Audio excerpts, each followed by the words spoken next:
Welcome to the show, everybody. Joseph Robert, the Fantasy Football Counselor. Welcome to Week 5 Waiver Wire. Listen, it's very slim and trim, but there is a couple names you may want to consider picking up going into Week 5. Week 4 in the books, it was a crazy week. More injuries adding up. We'll talk about a few of those, but today we're talking Waiver Wire Week 5. Now, before I get into the show, guys, head over to manscaped.com. I got the Lawnmower 3.0 in my hands.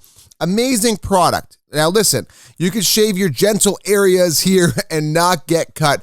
I love their product, and they got a bunch of other amazing product, including ball wipes and other amazing things. Listen, I do not promote a product I don't believe in or I don't like, but I love manscaped.com. So head on over there. There's a link here below on YouTube. And remember, use promo code SHOWERLION to save some money on your purchases. It's a great gift for your husband. If you're a lady, now if you're a dude, you could treat yourself with this. Guys, you're going to like it, okay? Manscaped.com, use promo code SHOWERLION. All right, so let's talk about Waiver Wire Week 5, okay? Listen, at this point, your team should be solidified.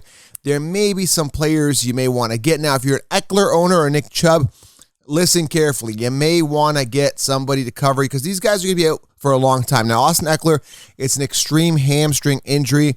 Now, those things linger, but I imagine at least 2 weeks as a minimum, and it's going to be higher than that for sure because, again, these things linger. You see with Devontae Adams being out. You see with Julio Jones, and they say it's a serious hamstring, so I'm looking at least 4 to 6 weeks.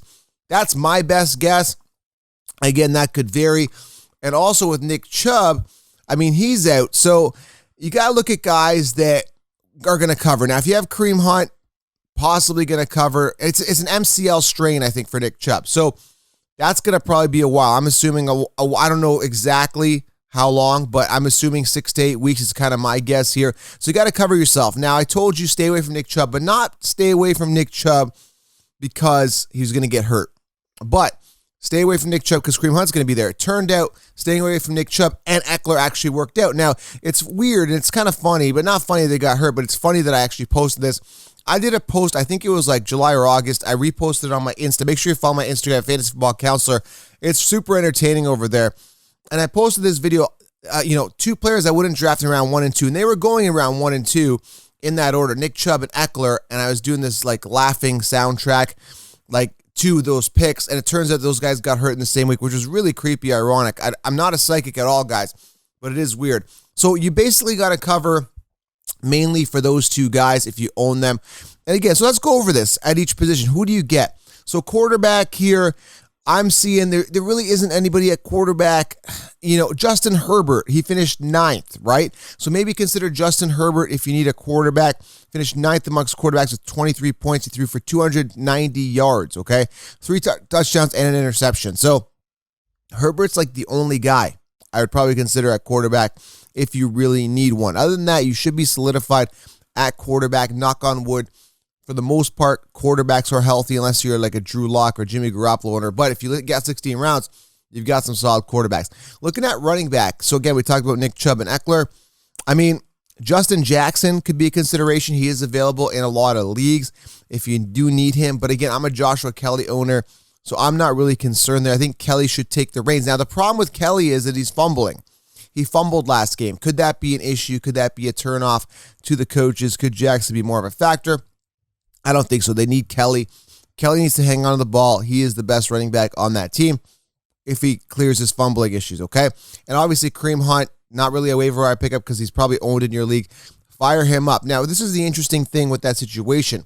It's not that when Nick Chubb went down, Kareem Hunt's volume didn't really go up. He still only had 11 attempts. So he's got a specific role. Will that role increase more into the running game?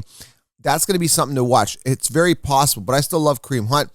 But if you need somebody, I mean, here's the thing, right? Like I said, he is more of a pass catching back. That's kind of the role that he's taken on in Cleveland. I hope he gets more running attempts. But here's the interesting thing. D'Ernest Johnson came in, had 13 attempts, 95 yards, 7.3 yards per carry. So they're kind of using him as the running back. And then there's also Dontrell Hilliard. So maybe consider D'Ernest Johnson as the top waiver wire pickup at running back and Dontrell Hilliard, okay, with Nick Chubb being gone. I imagine based on what we've seen in week 4, the week 5 and week 6 and so on, they're going to start using those guys. So that's something to watch. Is Kareem Hunt going to be used more or are they going to use these guys? So keep that on your radar, guys. Those guys, I said Dearness Johnson, I think, is the main guy there. Other than that, at running back here, there's Reggie Bonifin from Carolina. I mean, he had 10 attempts, 53 yards. Could be considered as well. 13.1 points, finishing 14th amongst running backs. You may want to consider him. I still think Davis is the guy because he attempted him with 16 attempts compared to the 10. Davis playing really hard, averaging 5.2 yards per carry and a touchdown. I mean, but again, Christian McCaffrey's going to be back. So, I mean, it could be like 3-4 weeks, so it's a temporary fix there as well. Keyshawn Vaughn came alive. You may want to consider him as well. But again, the only reason he got 9.1 points is because of that one touchdown that he did get. I believe he got a touchdown. Yeah, I think it was a receiving touchdown. Keyshawn Vaughn. You may want to consider him, but I really don't trust him. Again, this is if you are really, really, really desperate, okay? Running back Wayne Gallman had 6 attempts for 45 yards, 4.5 points.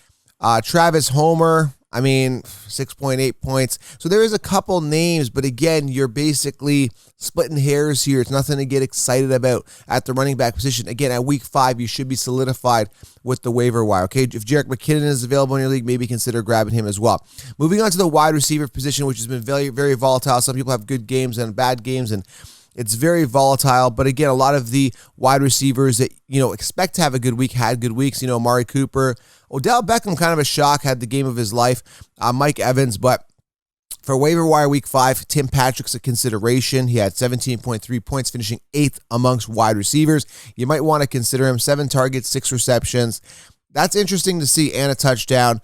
But again, guys, when Drew Lock comes back, is that going to be a factor? I don't know how consistent he's going to be, but he looked pretty consistent in week 4. I don't know if that's going to continue.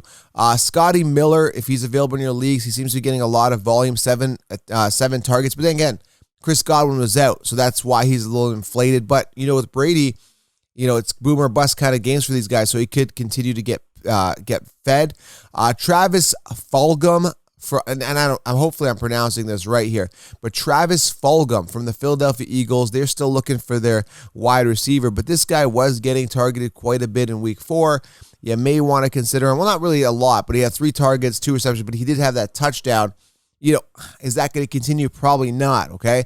So when you are looking at these players, again, when I say slim and trim, these guys aren't necessarily going to be a long-term solution, okay?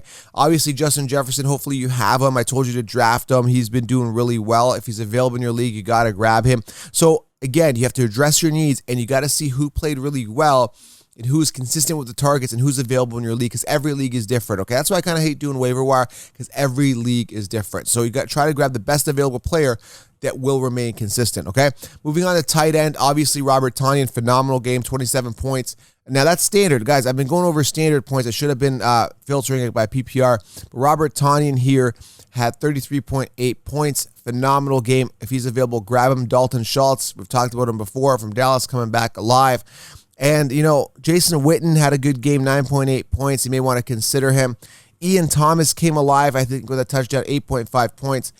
And, when you're looking at these guys, Drew Sample had an okay game. When you're looking at tight end, again, there's a lot of volatility. Some players having good games, bad games. Like, for example, Mark Andrews and Waller came back. They're coming off some bad weeks. So with your tight end, make sure you get a tight end that at least gets you around 10 points, and you'll be a happy person, okay?